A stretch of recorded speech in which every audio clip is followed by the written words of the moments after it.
नमस्कार मित्रांनो. Anti corruption कायद्यामधलं chargesheet कसं बघायचं यावर आपण व्हिडिओ बनवत आहोत.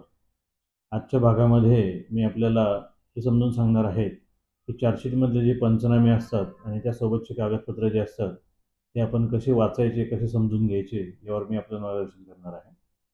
मित्रांनो, या भागाच्या सुरुवातीलाच, चार्जशीट या सिरीजच्या सुरुवातीलाच मी आपल्याला सांगितलं होतं की आपण सर्वांनी आपल्या स्वहस्ताक्षरात जो काही घडलेला घटनाक्रम आहे तो तुम्ही लिहून ठेवावा. तो का लिहून ठेवावा त्याचं महत्त्व आता आज तुम्हाला समजेल.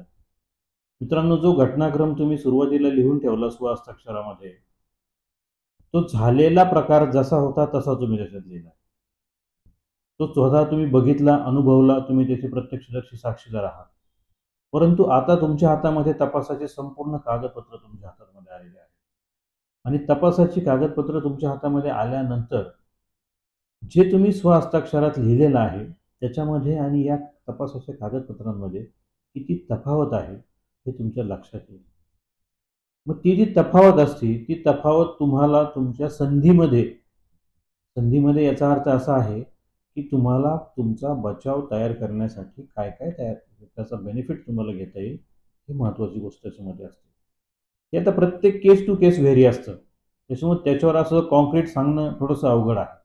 फक्त मी तुम्हाला एवढंच सांगेल की ज्या न घडलेल्या गोष्टी त्याच्यामध्ये जर लिहिलेल्या असतील तर त्या गोष्टी कशा चुकीच्या आहे यासाठी परिस्थितीजन्य पुराव्यावरनं जर तुम्ही व्यवस्थित मार्ग शोधला तर तो तपास जो आहे तो खोटा तपास आहे, ती खोटी कागदपत्र आहे असं तुम्ही कोर्टामध्ये साबित करू शकाल. म्हणून ते स्वहस्ताक्षरात जे मी तुम्हाला सगळ्यांना लिहायला सांगितलं होतं, ज्यांनी कोणी लिहिलं असेल त्यांचा फायदा होईल. ज्यांनी लिहिलं नाही, अभ्यास केला नाही, अभ्यास न करता काय होतं हे प्रत्येकाला माहिती आहे. मनुष्य कधीच पास होत नसतो. आता तुम्हाला पास व्हायचंय का नापास व्हायचंय का शिक्षा करून घ्यायची, प्रत्येकाने जसं त्याचं आकलन स्वतः करणं अपेक्षित आहे. मित्रांनो, चार्जशीट ज्यावेळेस तुम्हाला मिळतं, मागच्या भागांमध्ये आपण चार्जशीटमध्ये काय असतं काय नाही, कागदपत्र कसे चेक करायचे, कोर्टातले कागदपत्र कसे चेक करायचे, हे सगळं मी तुम्हाला समजून सांगितलं. आजच्या भागामध्ये मी तुम्हाला हे सांगणार आहे की ज्यावेळेस तक्रारदारांनी तक्रार दिलेली असते त्या तक्रारीच्या अनुषंगाने पंचांना पाचारण होतं. पंचांसमोर तक्रार वाचल्या जाते, त्या तक्रारीवर पंच सह्या करतात आणि त्यानंतर त्या तक्रारीच्या अनुषंगाने तुम्ही लाचेची मागणी करतात की नाही करतात यासाठी व्हेरिफिकेशन, मराठीमध्ये त्याला सापळापूर्व पंचनामा म्हणतात, इंग्लिशमध्ये त्याला प्री ट्रॅप पंचनामा म्हणतात.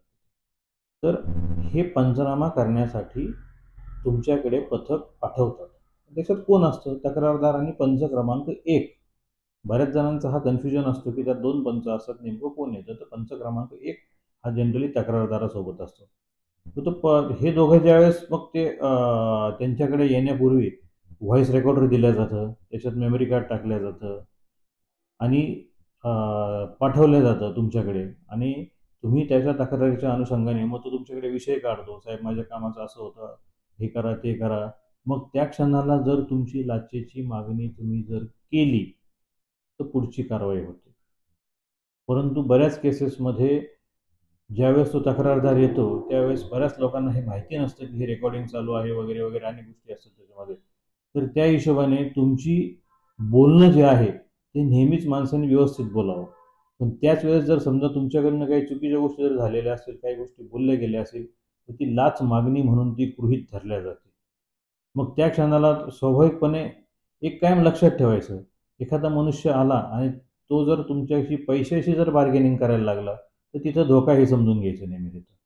कारण बार्गेनिंग करणं हे एसीबीच्या अधिकाऱ्यांनी त्या तक्रारदाराला सांगितलेलं असतं की तू तिथं जा, पैशाचा कामाचा विषय काढ, पैशासंबंधी बोल, पैसे कमी करण्याचा विषय कर, म्हणजे जेणेकरून पैशासंबंधी तुम्हाला बोलतं करणं हा त्या पाठीमागचा उद्देश त्याच्यामध्ये असतो.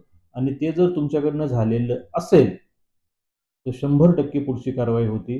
पण तुम्ही जर त्या अनुषंगाने लाचेच्या अनुषंगाने काही मागणी केली नसेल, कुठला पैशाचा विषय घेतलेला नसेल, तक्रारदाराच्या कामाच्या अनुषंगाने काही नसेल, तर स्वाभाविकपणे अँटी करप्शनच्या विभागाला पुढची कारवाई काहीही करता येत नाही.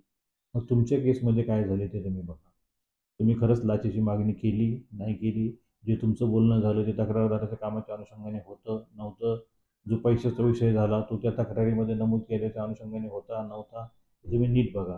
त्याचं कारण असं आहे की सुप्रीम कोर्टाचं एक नीरज दत्ताचं एक खूप सुंदर जजमेंट त्याच्यामध्ये आलेलं आहे की प्रत्येक ACBच्या केसमध्ये पैशासंबंधी बोलणे हे लाच होऊ शकत नाही.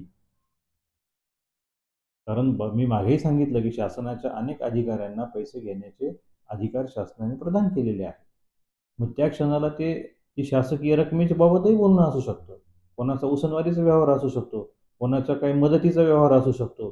काही ठिकाणी मी असंही बघितलंय की ध्वजनिधी संकलन करण्याचं काम त्याच्यामध्ये दिलं जातं. एका केसमध्ये तर असं होतं की एक कल्याण निधी गोळा करायचा होता. पोलिसांचा विषय होता, पोलीस कल्याण निधी होता. मग त्या अनुषंगाने ते पैसे घेतले होते. एका ठिकाणी तर अशी विचित्र गोष्ट होती की एका मंदिरासाठी जीर्णोद्धार चालू होता आणि त्या कार्यालयात येणाऱ्या प्रत्येकाला ते सांगायचे, साहेब आमचं इथं असं असं आहे, मंदिर तुमची इच्छा असेल तर तुम्ही पैसे देऊ शकता. परंतु दुर्दैवानं फक्त पैसे एवढाच विषय त्याच्यामध्ये आला.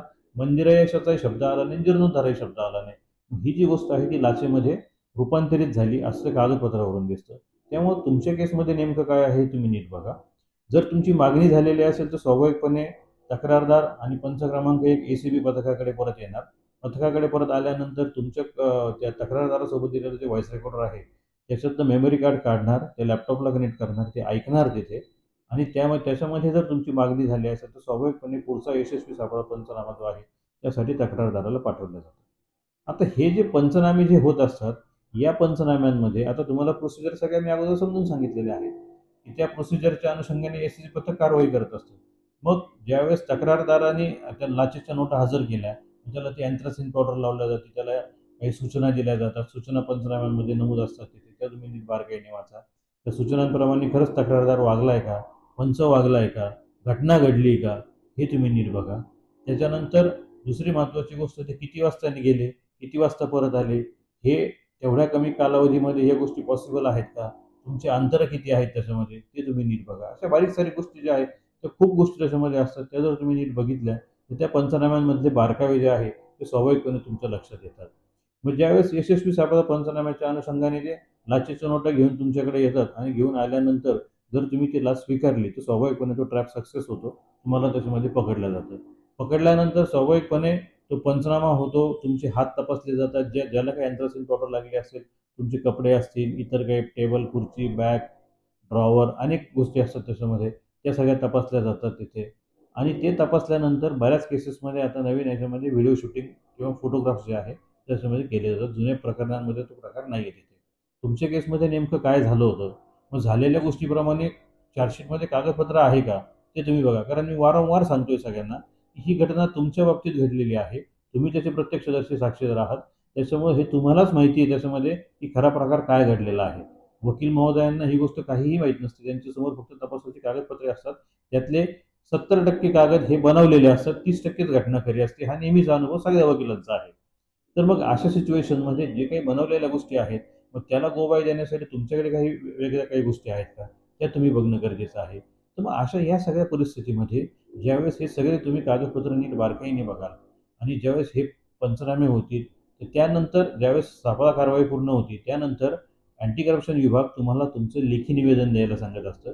त्या निवेदनामध्ये तुम्ही नेमकं काय लिहिलेलं आहे? तुमचं निवेदन योग्य आहे, अयोग्य आहे? समजा चुकलं असेल तर तुम्ही काय बचाव घेणं अपेक्षित आहे? योग्य असेल तर त्या त्या निवेदनाच्या अनुषंगाने तुम्ही बचाव घेणं अपेक्षित आहे त्याच्यामध्ये. मग ही जी सगळा प्रकार आहे, हा सगळा तुम्ही कागदपत्र नीट वाचले, नीट समजून घेतले तर तुम्हाला त्याच्यामध्ये कळणार आहे. मग हा सगळा प्रकार झाल्यानंतर स्वाभाविकपणे त्यानंतर जे आहे, मग एक तर तक्रारदार किंवा अँटी करप्शनचे अधिकारी दोघांपैकी एक जण कोणीतरी फिर्यादी होतो आणि ज्या पोलीस स्टेशनच्या अर्जीमध्ये हा गुन्हा घडलेला आहे तिथे फिर्याद दाखल होते.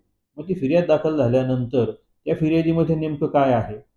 आता एक गोष्ट नीट समजून घ्या, की बाकीच्या ज्या आहे पूर्वीचा IPC आणि आत्ताचा BNS, की याच्यामध्ये पहिले तक्रार जाते पोलीस स्टेशनला आणि मग तपास होतो.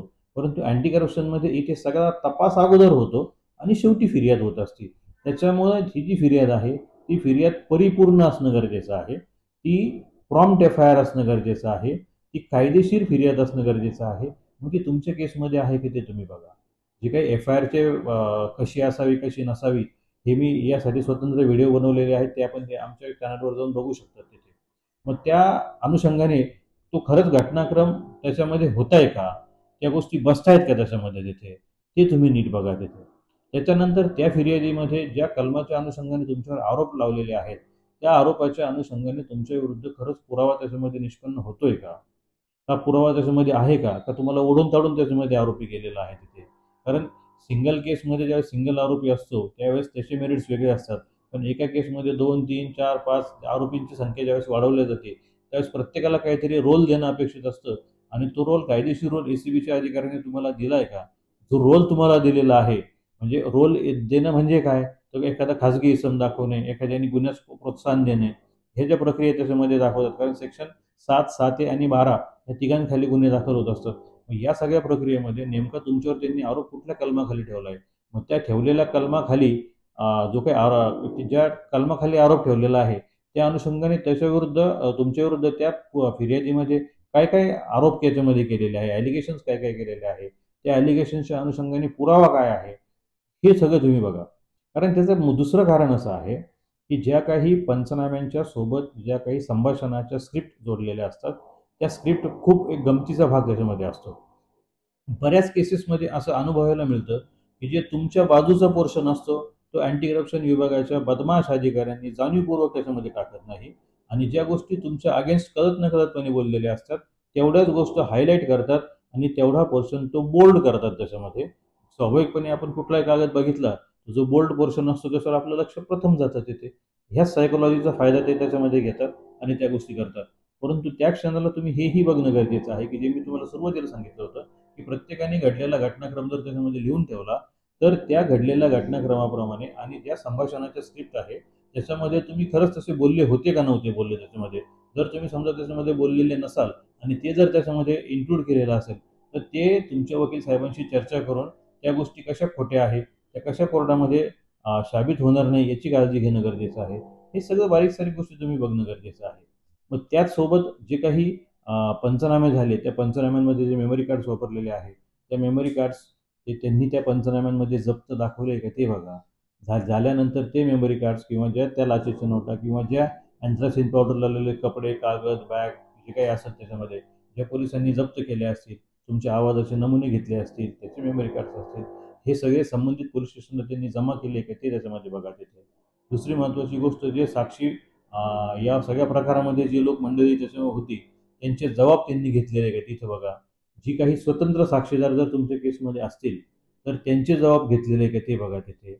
त्याच्यानंतर ज्या क्षणाला तुमचं जे काही ज्या दिवशी ट्रॅप झाला, त्या दिवशी जे तुमचं पद असेल, त्या पदावरच्या व्यक्तीला नोकरीतनं काढून टाकण्याचा अधिकार नेमक्या कोणत्या सक्षम अधिकाऱ्याला आहे, ते तुम्ही नीट बघा. मग त्याच सक्षम अधिकाऱ्याने तुमची मंजुरी दिलेली आहे का अन्य कुठल्या अधिकाऱ्यांनी मंजुरी दिलेली आहे, त्याची नीट शहानिशा करा, त्याची नीट खात्री करा. त्याच्यानंतर ज्या सरकारी वाहनातून अँटी करप्शनचे लोकं तुमच्याकडे सापळा कारवाईसाठी आलेले आहेत, त्या सरकारी वाहनाचं लॉगबुक त्या चार्जशीटमध्ये आहे की नाही ते तुम्ही बघा तिथे. अशा बारीक-सारीक असंख्य गोष्टी असतात तिथे. त्या सगळ्या जर तुम्ही नीट बारकाईने बघितल्या, सगळ्या गोष्टी एकमेकांशी इंटरलिंक केल्या, तर स्वाभाविकपणे त्याच्यातले तपासातले दोष जे आहे, ते स्पष्टपणे तुमच्या लक्षात येतील. पण हे सगळं करण्यासाठी तुम्ही स्वतः चार्जशीट वाचणं गरजेचं आहे, ते समजून घेणं गरजेचं आहे आणि नीट त्याच्यातले मुद्दे काढणं गरजेचं आहे. ज्या क्षणाला तुम्ही हे सगळे बारकाईने काढाल, हे सगळे मुद्दे काढाल, त्याच वेळेस तुम्हाला त्या चार्जशीटमध्ये तुमच्या बाजूने किती चार्जशीट आहे किंवा तुमच्या विरोधात किती चार्जशीट आहे किंवा तुमच्यावर जो ठेवलेला आरोप आहे, त्या आरोपाच्या अनुषंगाने पुरावा त्याच्यामध्ये काय आहे, हे तुम्हाला नीट त्याच्यामध्ये समजू शकेल. मित्रांनो, ह्या सगळ्या गोष्टी ज्या आहेत, हे तुम्ही केल्या तर तुमचा फायदा निश्चित होणार आहे. परंतु तुम्ही जर ते केल्या नाही, तुम्ही चार्जशीट घेतले, नुसतेच ठेवून दिले, उपयोग नाही आहे. कारण लोक स्वाभाविकपणे आम्हाला सांगतात, "साहेब चार्जशीट घेतलं, वाचायला घेतलं की खूप टेन्शन येतं, खूप गरगरायला होते, कशाचा तरी आधार घेऊशी वाटतो." असे अनेक लोक बोलतात त्याच्यामध्ये तिथे. परंतु मित्रांनो, एक गोष्ट लक्षात घ्या, की स्वाभाविकपणे एखाद्या माणसाला जर एखादा मोठा आजार झाला, कॅन्सर झाला किंवा अजून काही त्याचे बायपास होणार असेल किंवा काही गोष्टी असेल, आपण ती गोष्ट स्वीकारतोच ना. आपण त्याच्यापासून पळून थोडीच जात असतो तिथे.